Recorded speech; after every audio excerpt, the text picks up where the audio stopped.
I told Sam I don't know about all that because I think the Nats are going to go all the way. Well, they're I going couldn't nowhere, wait but to use that joke today. This is indeed the P4B. Ah, that was a fuck up.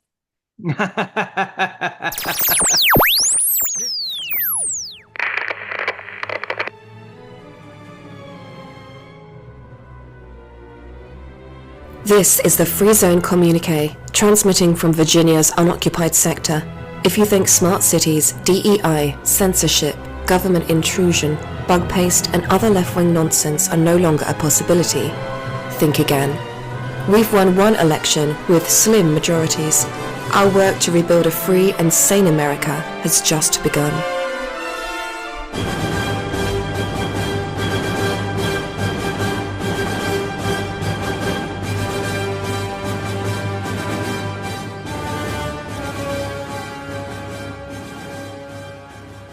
This is the Free Zone Communique on the P4B. I'm your host, Matt Jordan, bringing hope to victims behind the wire in blue cities. We have a big show, as you can see, a familiar face for the oldies. People who have been with us for a while. Sam Peebles is going to be with us today. Helen Q is coming back next week. John Matthews is coming back in 2 weeks' time. And I'm working on three other huge names, household names, um, to try to get in for late July, early August. As is my want, I try not to name names until the interview is in the can. Sometimes for promotional purposes, I can't wait that long, but I got to wait on these. They're too big. I don't want to. I don't want to blow it out my ass and then find out I can't get that person on the show. So, joining us, Ron will be with us momentarily. I hope he's having technical difficulties back there where the beautiful people live in Northern Virginia. And Sam is coming to us from where, Sam? You're on Central Time. I am. I'm in the Panhandle of Florida, Bay County area. Oh, okay. So, where Panama City Beach is. I keep forgetting you're Braves dugout, so I always assume you're out there by Atlanta. Yeah, I'm about 4.5 hours from Atlanta. Okay. Still Braves country. Yeah. Sam was with us for I think a season opener show with Ron about a year and a half ago. I've been trying to get him back ever since. And it's too busy. He's an overachiever, unlike yours truly. So Sam, welcome. How you doing, man? Doing great, doing great. I'm happy to be here. It's nice to take a break from the crazy world and talk some baseball. Yeah, yeah. Um, I got to tell you, my money's on the Nats, man. They're looking dangerous. The Nationals. Yeah. I do have to say it's kind of odd. I don't disagree with firing your GM and your manager if you wish to do so, but the timing was just extremely odd to me, especially considering you're clearly in a rebuild. Why would you get upset that you're losing during a rebuild? You've got a star player in James Woods. You've got some really solid young players on the team because of the Juan Soto trade. Uh, I don't really understand why you do it mid-season like that, but hey, it happens sometimes. There might be personalities involved. Probably so. I don't understand any of it. I'm hoping Ron has his finger more on the pulse than I do. I don't even get most of the games here in Virginia. The ones I get, they lose. Um, but with Atlanta, I really thought Atlanta was going to be deadly this year. So did a lot of people. Yeah, based on what you were saying when your previous appearance, you had named all the key guys, and they were contracted out to like 28. You Right. had real safe bets on the team. What's the drag right now? There's a lot of variables. Of course, the number one thing for the Braves is their offense just can't hit anymore. It's basically Ronald Acuna and Matt Olson, and then everybody else can't hit. Marcelo Ozuna was hitting real well at the beginning of the year, but he's dealing with a torn hip and he's playing through it. And with that's proven that he can't really shouldn't be playing with that torn hip. Austin Riley's taking a If step you got a back. screwed up hip, you got to sit down. Yeah, for sure. Then guys like Michael Harris, who one of the best defensive center fielders in the game, but he cannot hit this year. He hasn't had a walk since May 18th. And Wow, shorts, yeah, that's a dry spell, man. yes, it is. Ozzy Albies, our second baseman. He was never the best second baseman in the league, but now he's one of the worst this year. Nick Allen is who's starting at shortstop, and he was just a guy that was picked up off of waivers in the offseason. Now he's the best defensive shortstop in Major League Baseball this year, according to defensive metrics, but the dude cannot hit. He's on pretty much an automatic out. So about five guys in your lineup are automatic outs. And then the one thing that was going well for the Braves is their rotation. They had a top three rotation in the league, but now from the starting opening day, the Braves are down four members of their rotation. So you can't blame everything on injuries, but you can blame the rotation on injuries. They've lost four of their five guys that were on opening day rotation. And another thing that's really hurt them is they keep losing one-run games. They have played more one-run games than anyone in Major League Baseball, and they've also lost the most one-run games. And so if you're to do the Pythagorean theorem and look at their expected win-loss record, they would have a 500 record based on they have scored one more run than they have given up. So typically over a long period of time, that would result in a 500 record. However, this year, they can't seem to win the one-run games. And so they're now 13 and a half games behind the Phillies with not even being close to a 500 record. And so it's pretty much everything that could go wrong has gone wrong. And it's so bad that, what I used to say a lot of times is when the Braves were building their team, it was people would complain about certain things. And I would say, if you can pinpoint one or two problems on your team, that means you have a good team because those holes can be fixed pretty easily. When there's so many problems that you can't really count, that's an issue. Now, I do think that there is a core of guys that if they stay healthy and the Braves make a few moves in the offseason, that they could be a playoff contender. I don't think they're anywhere close to being a World Series contender anymore. But if Chris Sale gets healthy again, if the rest of the rotation gets healthy, if the Braves can have Ronald Acuna for an entire season, if even a few guys have some positive regression to the mean, the Braves will still be a competitive team, but they're definitely not the team that we thought they were at the end of the 2023 season. Wow, that is such. I would going back to I mentioned Don Mann. I'll leave a link for anybody who wants to see that show. Um, Don Mann's ex-SEAL Team 6 endurance athlete, very heavy into the psychology of sports, and it sounds like in Atlanta, it's all up here. These guys are defeating themselves at the plate. That's interesting that you say that because you're coming from the outside looking in, and that is something that I would have to agree with based on what you said, but also the former hitting coach that the Braves fired last year said the exact same thing.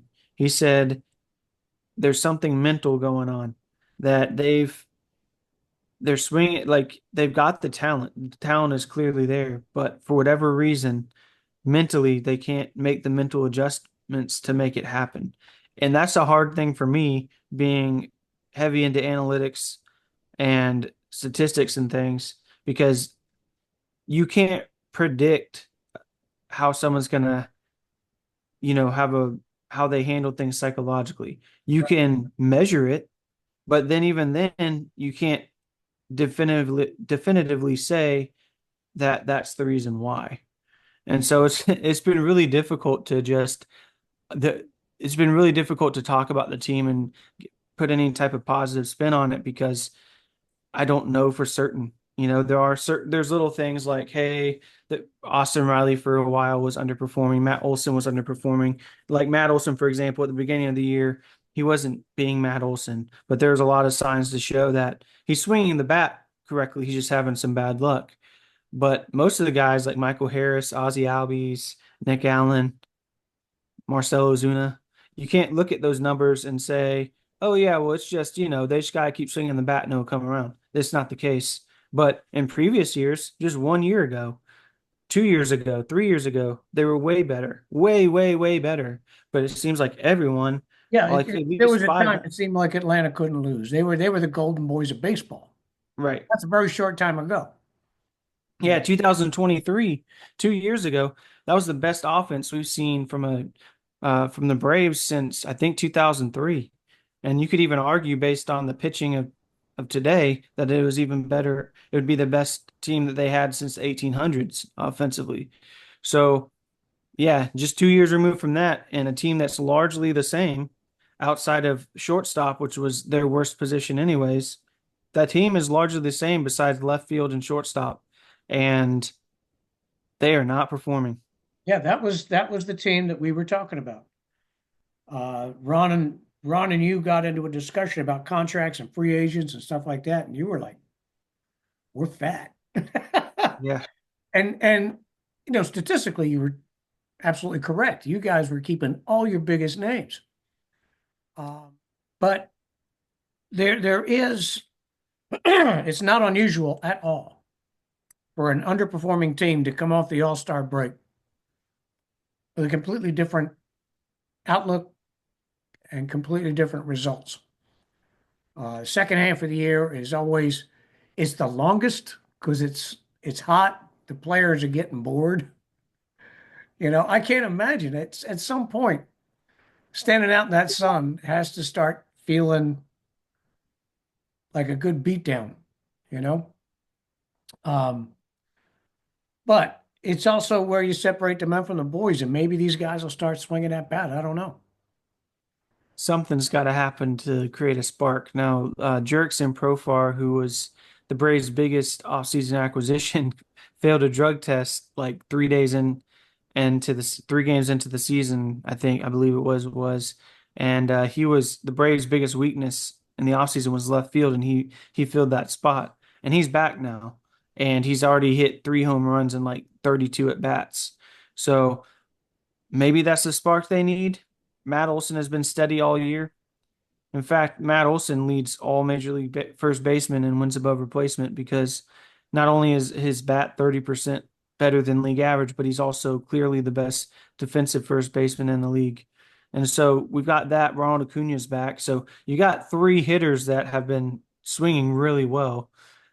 Can that be enough to spark the rest of the lineup to do something? I don't know. The hard thing is that at the trade deadline, the Braves clearly are not going to go all in to add any rentals or anything. That really Alex Anthopoulos, the GM's MO, typically is if they add someone at the trade deadline, it's typically a rental, meaning that they're just going to be on the team for the rest of the year. Well, there would be very little incentive to do that, especially considering the Braves have a really thin farm right now.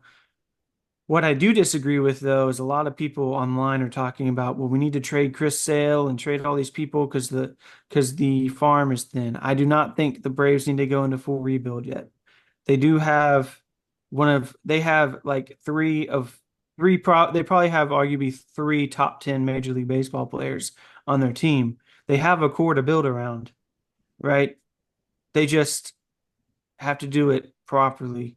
And that's hard to do when people that don't really follow the business of the game realize that the Braves are in luxury tax territory. So Yeah, they can't just spend more money. They have to shed money first before they can start spending it again. and trading your way to success is often a fool's errand. You get lucky, you bring that kid up, and all of a sudden he's got a rifle arm at the mound, or he swings the bat, and he gets on base. But oftentimes, when you're in a situation like this, like Atlanta's in, and Philly has been in more times than I like to remember, the success has to come from the inside. It has to come from the organization. Yep. Not a son of a bitch on either team has any excuse to be batting 180. Right. Everybody should be, you know, performing at the plate. They should be getting on base in a relatively stable way. And if they're not, better to figure out why than to say, "Oh, let's get rid of him and get somebody else we don't friggin' know." You know. Right. Yep. Who do we do that with? The guy they gave a standing ovation to get him motivated. Uh, I'll remember his name. It'll pop into my head. But we brought him in, paid him $300 million. And his first 19 at bats, he whiffed it. And then this Talking about Trey Turner. Trey Turner. Yep. And this fan got it in his head, just a regular guy, regular Joe guy, um, calls into the radio stations, gets on social media and says, this weekend, no matter what, we got to give Trey Turner a standing ovation every time he steps up to the plate. He steps up to the plate, the place goes nuts. He hasn't had a hit yet. And then all of a sudden, he hits a home run. And then he hits a double. He had, like, in the next 3 games, he had his biggest hitting streak ever. Then he had a 16-game hitting streak total. It was nuts. After a yeoman effort, wrestling with his Zoom program, joining us now. Now, this is a face, if you're a 3, 4, or 5-star subscriber, you know this guy. He goes way back with the P4B and the Free Zone. And he's always our go-to guy for Eagles and Phillies. Mr. Ron Cori. Hello. Hello. And hello, Sam. I don't know where you were in your discussion prior to me jumping on board, but it's been a tough year for the Braves, injury-wise and otherwise, obviously.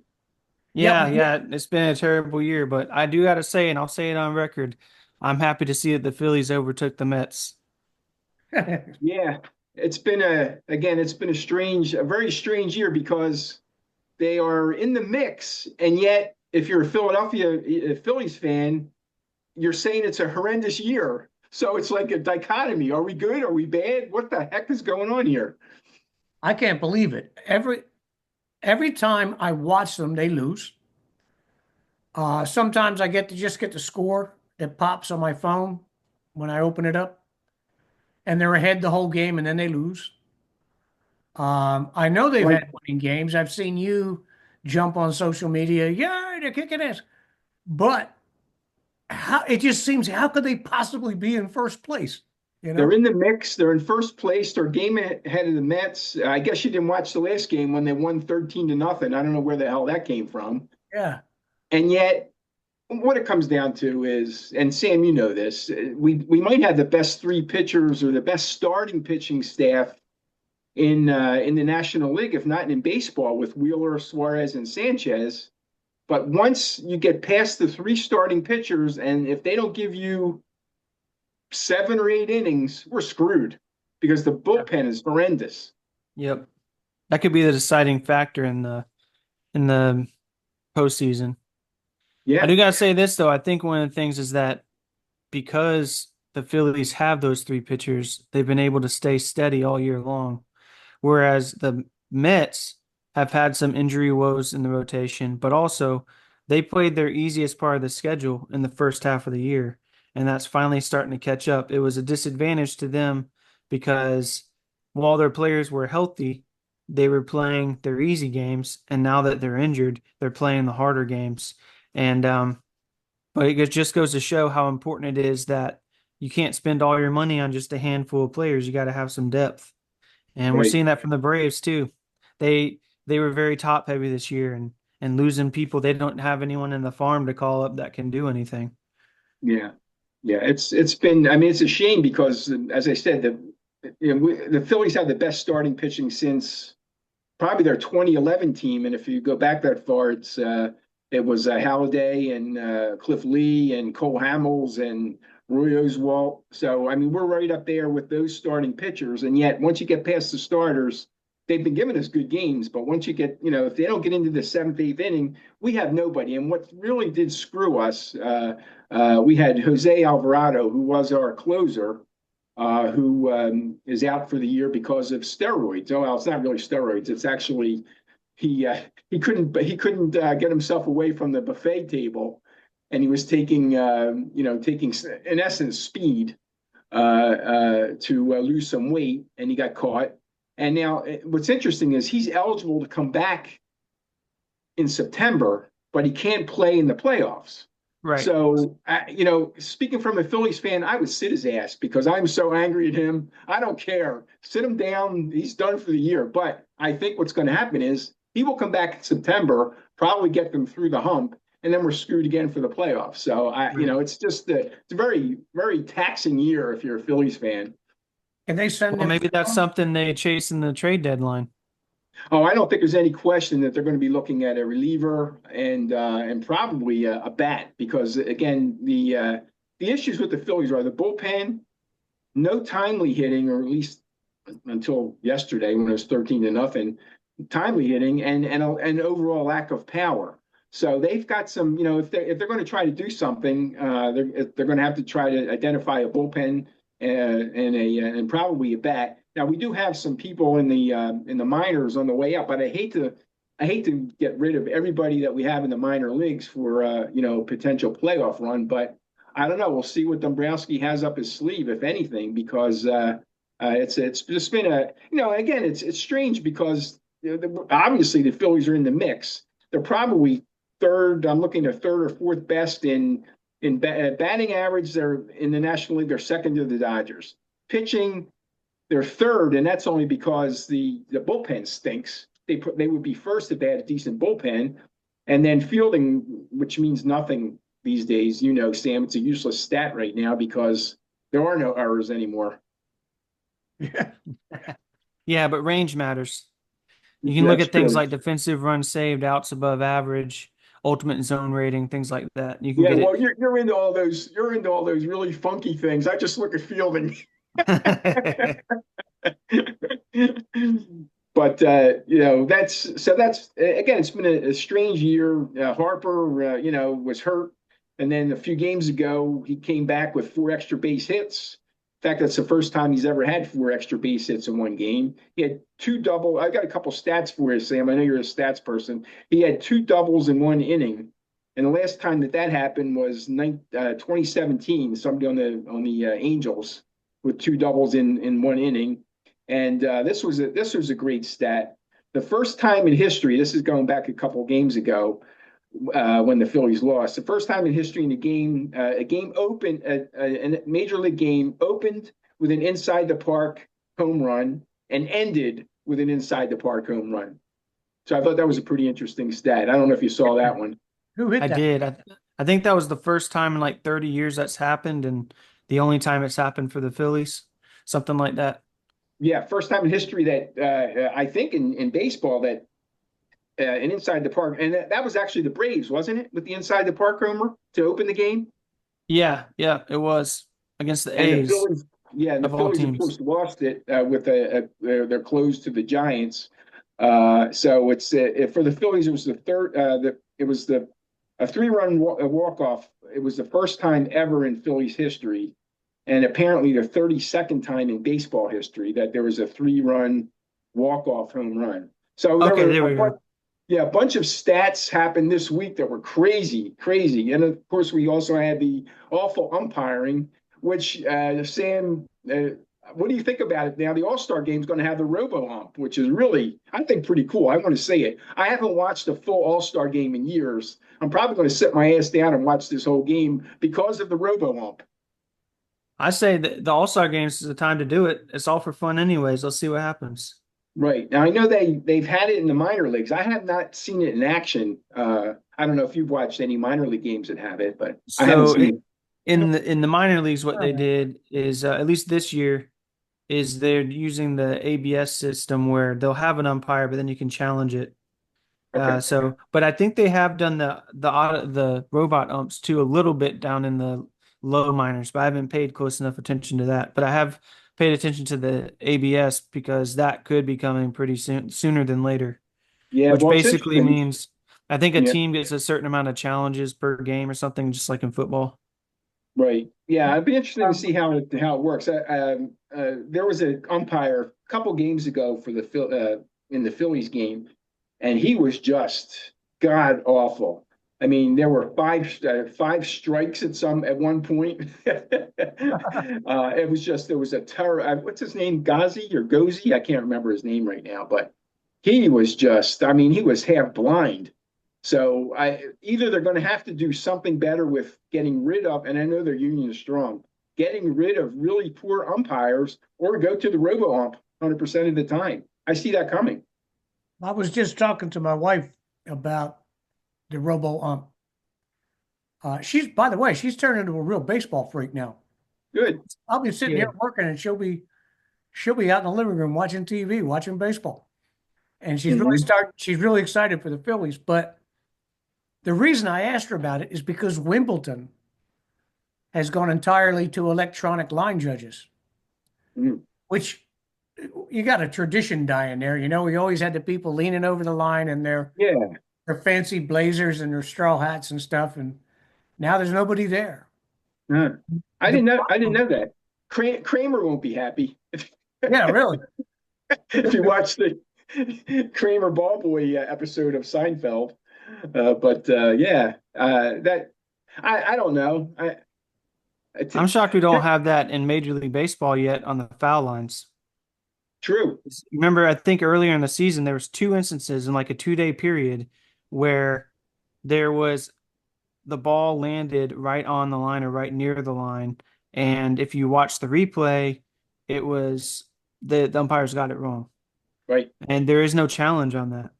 Right. So I'm surprised they don't have that technology. If tennis can do it, so can baseball. Yeah. And actually, the Phillies have had that a couple times this year where, you could not tell if it was fair or foul, just the way it landed and the way it went maybe over the third base line. It's tough. Well, this is what's going to drive people crazy. And managers are going to have a coronary. If it's robo, there's no point in protesting. The robo is going to rerun what it saw. That's the way it is in Wimbledon. If it's close, there's no contesting it, but they'll show it on TV just to show you whether it was in or out. Right. And the ball goes and it just clips the line, so now it's in. But it looks like Sam is going to have to go. But thanks for joining us, buddy. Absolutely. Right, I'll finish my Wimbledon story in your absence. Awesome. I appreciate you having me, and I'm glad Ron was able to jump on for a bit. Yeah, sorry it was so late. I just had some real tech problems here for some reason. Hey, no worries. Today I wanted to be able to get on some, even though it was a real busy day for me. So I'm glad we were able to make it work. I appreciate you having me on. Let's not wait so long till next time. Yeah, definitely. Good luck with the Braves. I know it's been a tough year with Sale and everything else, but hopefully they'll make their way back because I want a strong National League. I want the Phillies to win, but I want a strong National League absolutely. overall. I do think the National League's better this year. Yeah. So, good. I'll catch you guys next time. Thanks. All right, take care. Please hang up and try again. At the bottom of the page, I'll leave links where you can find all our stuff. Wherever you get to P4B in the Free Zone, please follow, subscribe, leave reviews and comments. And share. This is how we grow. I'll leave a link to where you can support the P4B directly so you too can be a political party pooper. But the most pleasure you can get by supporting us is to shop Bow River. I'll leave samples and links for that as well. Thanks to all our supporters and subscribers.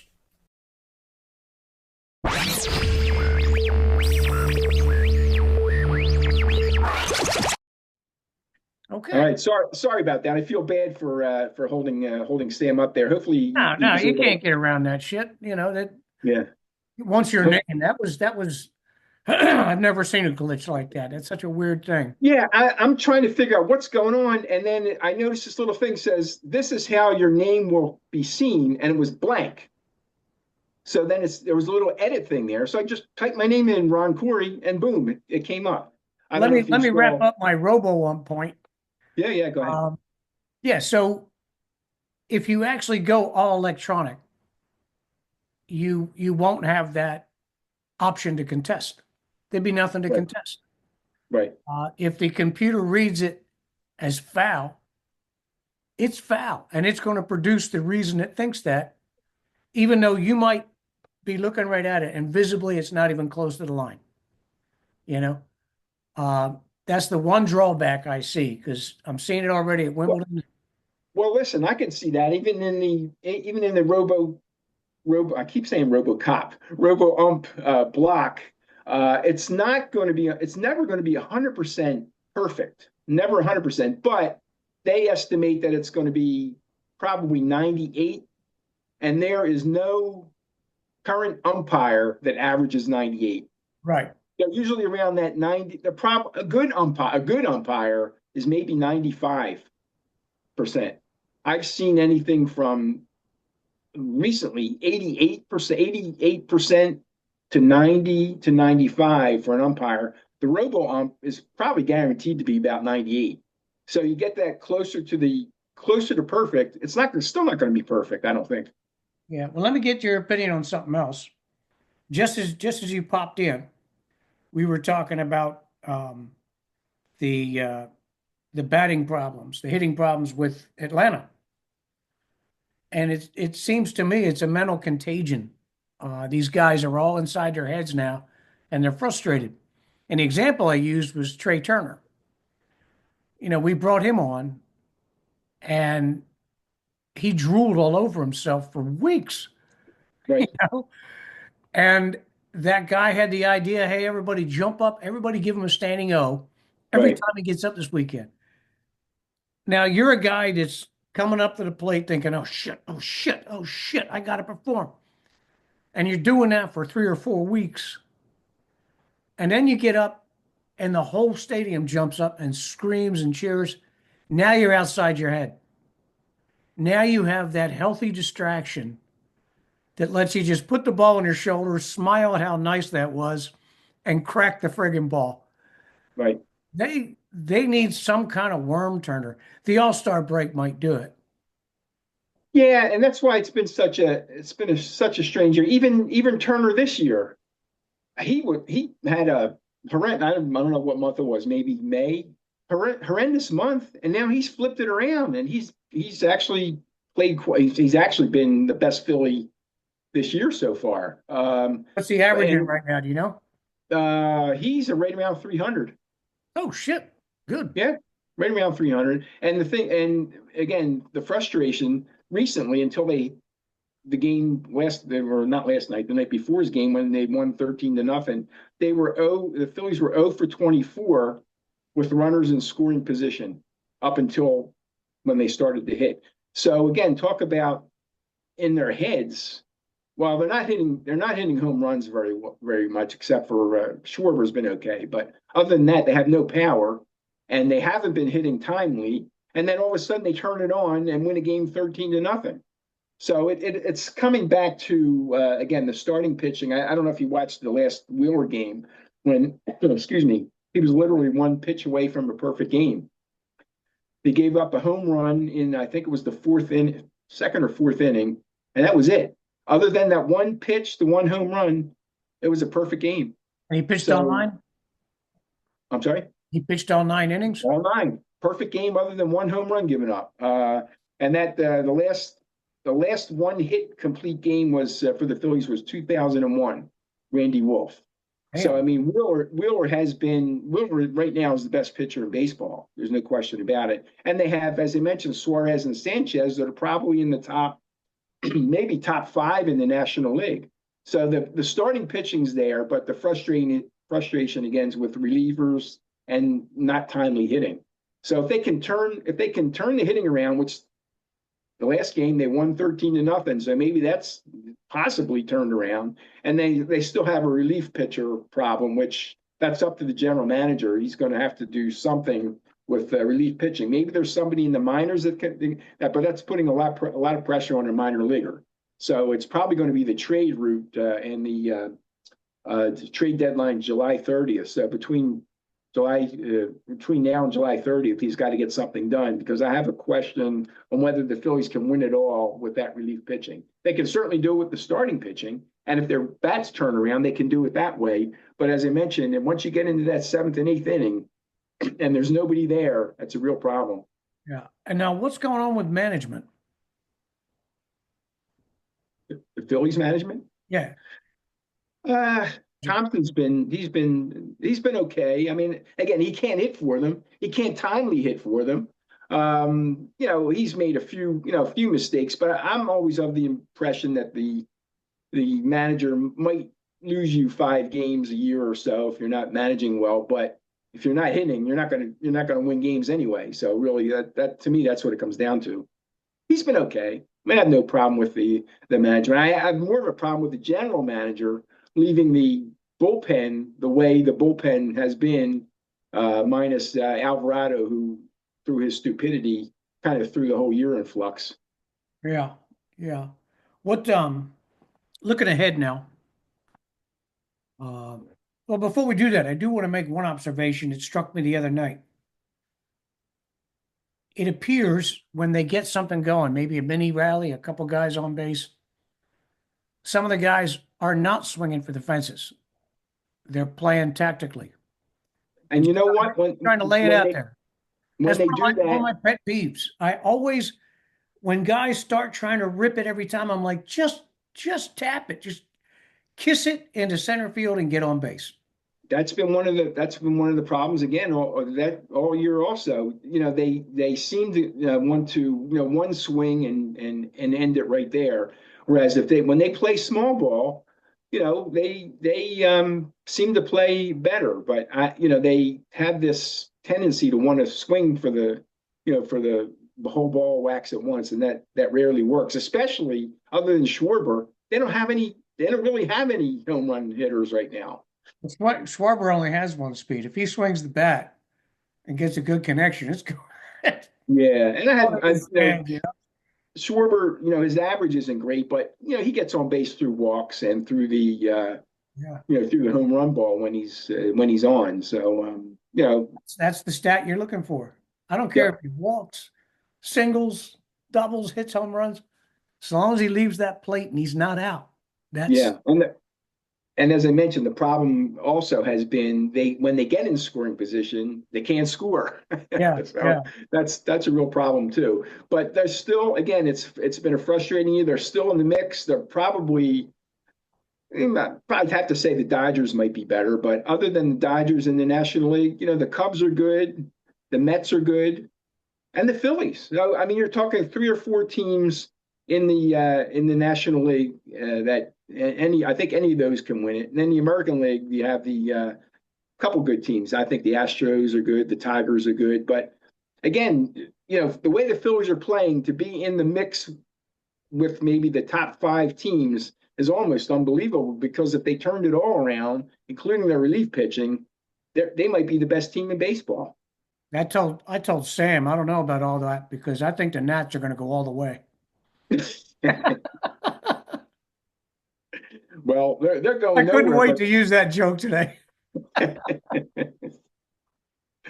So again, it's been an interesting year, and a lot of if you're a real baseball buff with statistics, it's been a crazy year with as I mentioned, with Wheeler and the Harper game a few games ago, and hopefully Harper's turned it around, because I was a little worried about him for a while with his injuries, but the last game he looked real good, so hopefully his wrist might be back in shape again. He cut his hair. I don't know. Like Sam, Yeah. he might have lost all his power. I don't know. But So they're still tracking. You said at the beginning of the season, you weren't sure how it would turn out, but you were still thinking a 90 game season. right, I was thinking 90 games. Right now, if the season, if you projected it out, they're on par for 94 wins. I still don't think they're going to get to 94, but I think it very easily could be somewhere in that 90 to 94 area. That's playoff territory usually, right? But yeah. I mean, they'll make the playoffs if not as the well, between the Mets, if not as the number one team, at least as a wild card. And there's some talk that maybe you're better off being a wild card uh, team because you're playing. You know, if you're hot coming to the end of the year, you're playing all along. You're playing your wild card. You're playing your series. You know, and when you win the division, you sit for a week or so. So if you're Right. hot and then you sit and then it changes, you know, some of those wild card teams actually wind up doing better than the number one team. Yeah, I'd be satisfied with the pennant. World Series is nice. I just don't want to see them go to sleep. They did that last season and 3 seasons ago. They just went to sleep in the dugout. It was Oh terrible. yeah, and that's happened the last couple years, and that's why I think that's why everybody is kind of taking this season with a grain of salt. Oh, here we go again. They're a good team.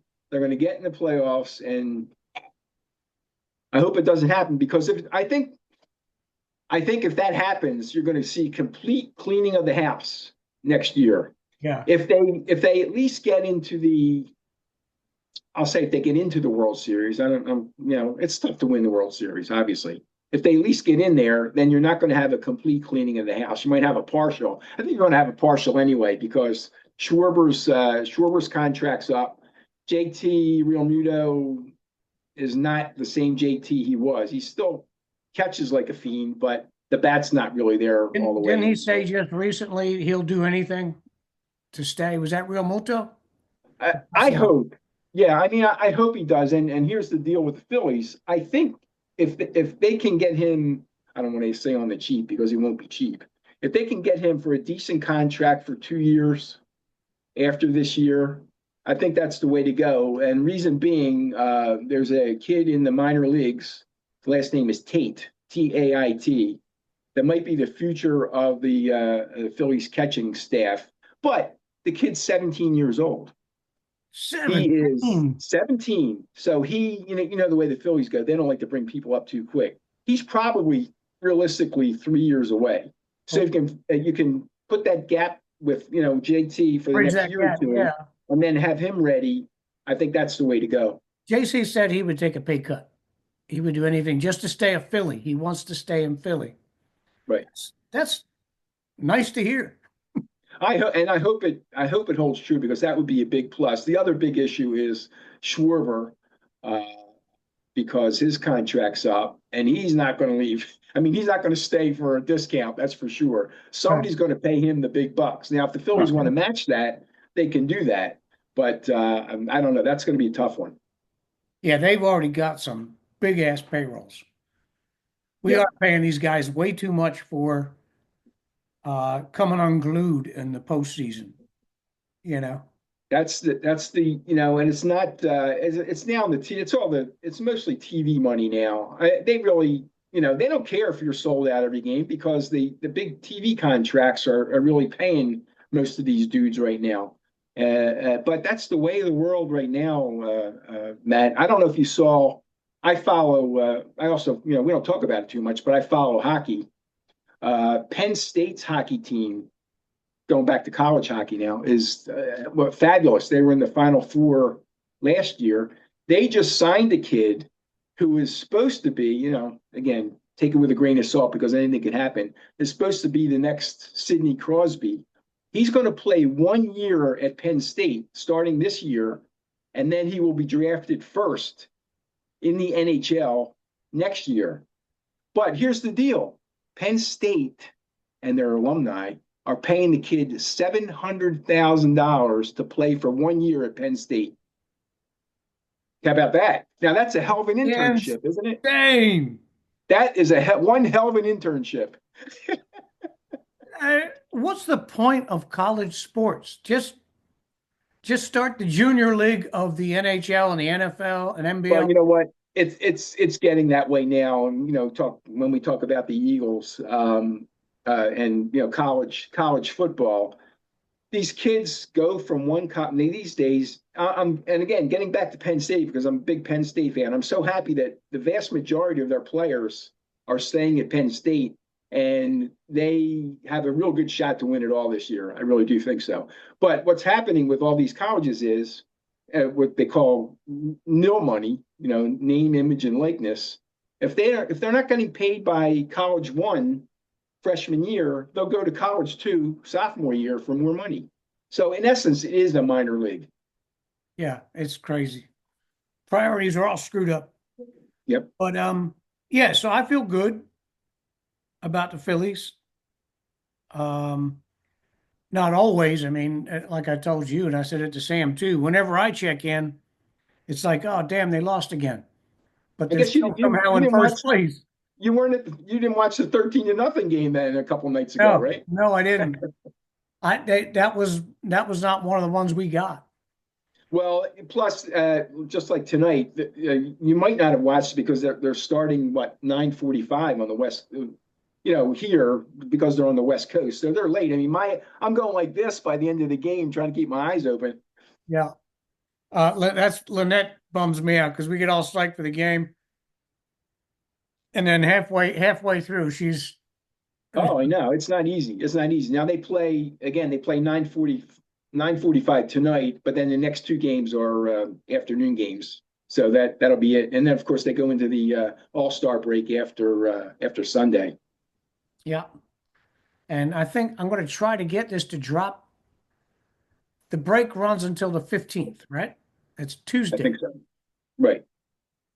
Tuesday's the All-Star game. Yeah. Tuesday is the game. Yeah. I think I'll the try I to think drop the this home on run Monday. I think the home run derby's Monday. So you think dropping this Monday, is that too late? Or should I drop it No, up? I don't think so. No, I think that's good. Monday will work. Okay. Yeah. That's what I'll do. My co-producer has spoken. If you can get, I mean, if you can get it out earlier, the earlier the better. But Monday would be fine because you got the All-Star game Tuesday, and then there'll be a little lull after that for a while. Yeah, well, we got a solid hour of sports in the can. Good. And I think we got a good feel for what we're looking at. I feel whenever I talk to you about the Phillies, I always feel better. And I'm excited. I'm excited. As I said, I'm excited about the team because they have a good shot.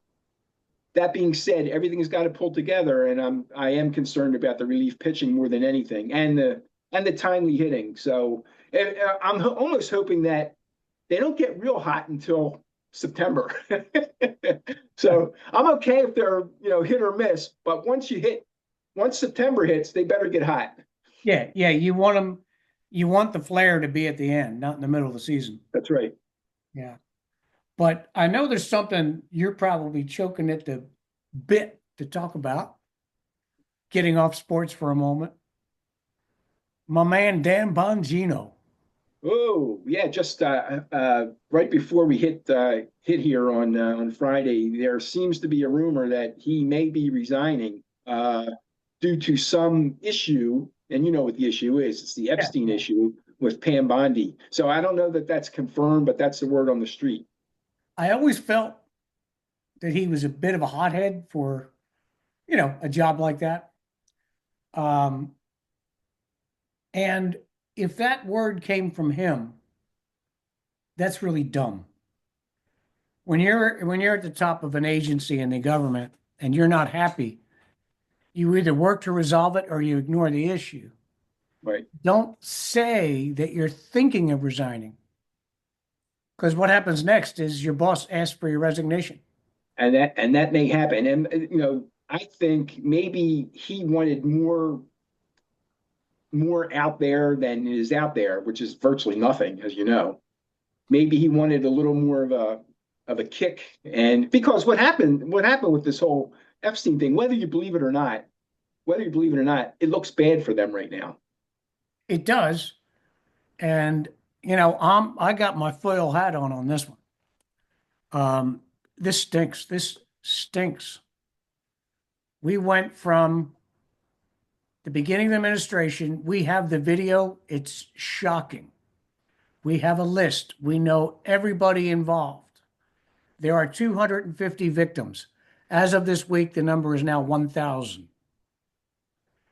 All that, but nothing to see here. Never mind. No, forget it. Forget it. Yeah. Yeah. That And it goes back to Bonnie saying the files, the quote, the files were on her desk. Now, she, of course, backtracked now and said, I never had a list.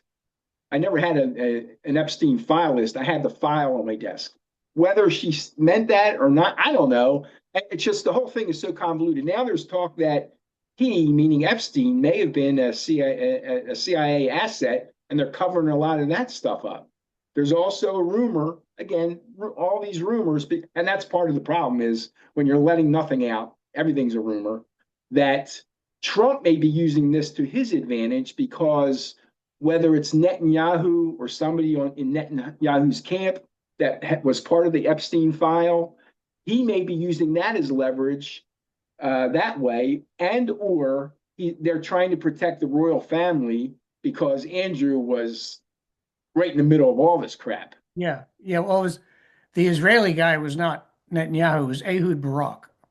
Right. He was there more than anyone. He was the big name that was on the island more than anyone.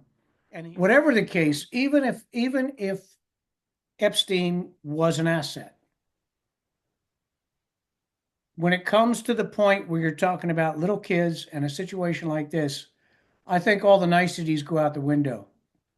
We eat the damage that comes with exposing him. We take that bullet, and to say, oh no, he's an asset, we've got to keep this under wraps. No.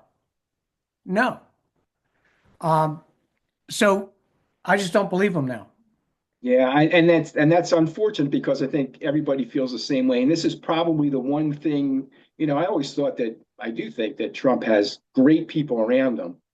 But here's a weakness. And the weakness being, let us know. Let us know. There are things there that we're protecting kids, we're protecting families. I don't know. I don't know what the answer is, but say something.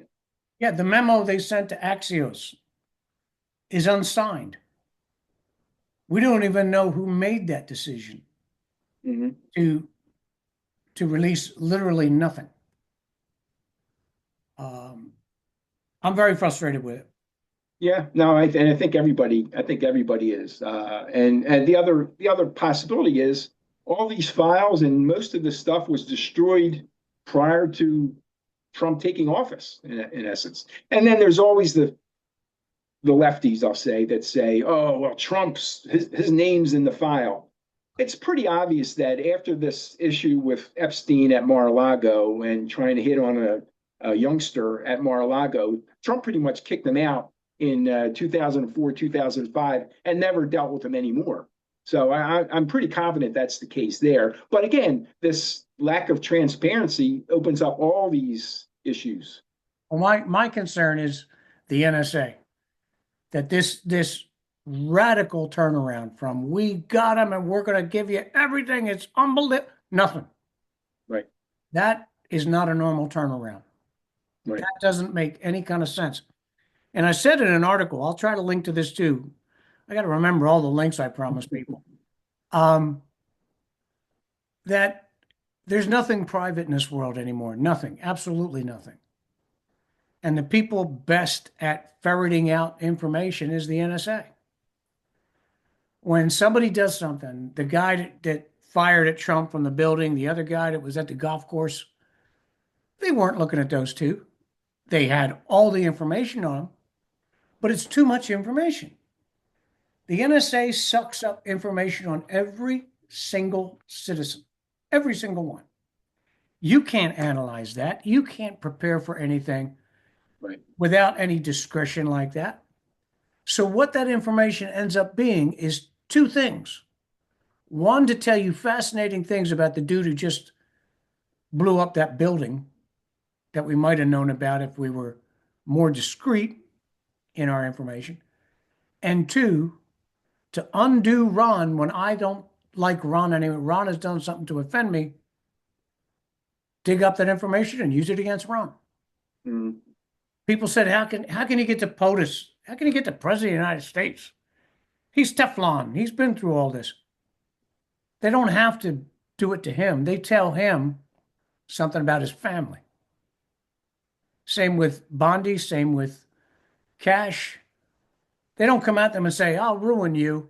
They come out to them and say, this is what we found out about your dad. Sure. This is what we know about your daughter. You know, tit for tat. You shut up about that situation with Epstein. We shut up about your daughter. That's the kind of ball I think the NSA plays Hmm. because they can't justify the information they collect on any operational level. It's not operational information. Right. Right.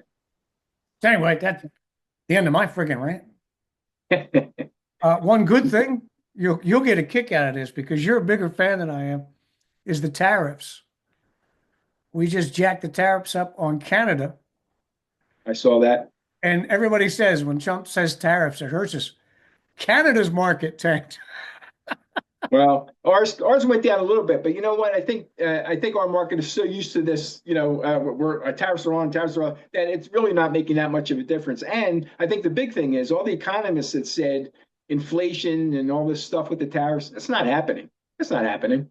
Well, if they start following through, we have 2 weeks worth of stuff coming in from China again because of the off and on. We have these big gaps between tranches of goods. When things become scarce, then obviously the prices are going to go up on those things. But if we actually drop the tariff bomb on a lot of countries, you can call it inflation or not call it inflation, but 30% more paying for your car or your whatever, your clothes, Yeah. that's I, inflation. I think eventually, with all these letters, these Trump letters that are going out, I think a lot of these countries are going to come to terms because they need us more than we need them. So I think England's in going most to cases, sign. now there's going to be some tough ones, China, whatever. There's going to be some tough things to deal with, but I think most of them are going to come around at some point. Yeah, England's going to sign. Vietnam already has. Vietnam 0 for 0. Yep. To me, that's the only thing. That's the only goal. You Mhm. can threaten them with tariffs. You can even drop a tariff bomb on them. But the goal shouldn't be we're going to get a lot of money from tariffs. Right. The goal should be free trade, man. We'll Mhm. make all our money off of that. Right. Right. So I think I'm pretty confident that we're going to be rocking and rolling by spring of 26. I'll say. Yeah. Let's hope so. Let's hope so. What else we got there? Anything? I think that's it. Let's see what the Phils are going to do for the second half of the year, and we'll recap at least from the Phillies standpoint as we get closer to Eagles spring training, I guess, or somewhere Yeah. around there. We don't want to get too much more into the politics. This is a sports show, damn it. But it's a good one. It was great having Sam. Sam's a great guy, and you don't be a stranger. I know No. we got some exciting stuff coming up. Did you Yep. did you catch the Don Mann show? The No. Not Navy yet. SEAL? Not yet. Gotta catch that booger. I'm gonna link to that one too. All right. With Sam while we were on. Right. But I'm still a little sweaty. Just before the show, I got back from getting my miles in, shamed into it by Don. This I stuff, I got on the pickleball court for the first time in 4 months last week. you did the what? Got back on the pickleball court. Oh, pickleball. Yeah, okay. Well, you know what happened to me, didn't it? You know what happened, right? Had a pickleball injury. Finger, broken finger, pins, surgery, 4 months out, but I'm back. It's still a little stiff, but it's much better. I'm telling you, because those pickleball people are psychotic. They'll break your bones. You know what I mean? Well, it was stupid. I don't know if we talked about it or not, but stupid on my part. What happened was I was playing and I thought I was going to do a face plant because I started to trip.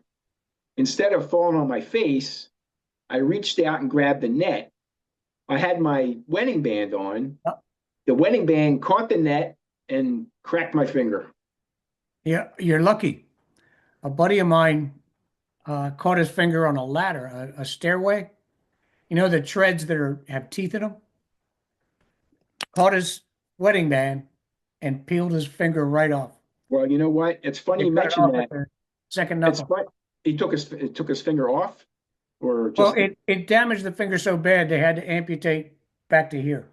It's funny you mentioned that because the surgeon, I said, well, first of all, he said, I've had every possible pickleball surgery. I've had ankles, I've had knees, I've had shoulders. He said, you are the first. You are the first pickleball hand mangled in net. I said, well, go ahead, put that in the journal then. A But high honor indeed. but he also, my family doctor also said, yeah, he said it could have been worse. I said, what do you mean it could have been worse? I mangled my finger, I broke my finger. He said this dude's from the Army, he's an Army surgeon. Yeah. He said he's seen situations where, you know, on machinery or whatever, guy gets his finger, literally all the skin pulls off the finger, Right. and there's nothing left but mangled tendons and muscles. He said it could have been worse. I said, Peeled you know, banana. Yeah. yeah, made my legs weak because apparently it's fairly easy just to rip every piece of skin off a finger if you do it the right way or the wrong way. Yeah. You're lucky you don't weigh 300 pounds or you would have. But anyway, I'm talking to Don is like the shame of being so out of shape is like watching a Rocky movie. You know, you spend the next 2 weeks in the gym because you feel so bad. Right, right. So I talked Yeah. to him and it was worse. I mean, this dude has climbed Mount Everest. He does these massive treks, 500 miles. The time is measured in days, not hours. Mountains, rivers, climbing cliffs. Yeah. SEAL Team 6, he's been in every theater.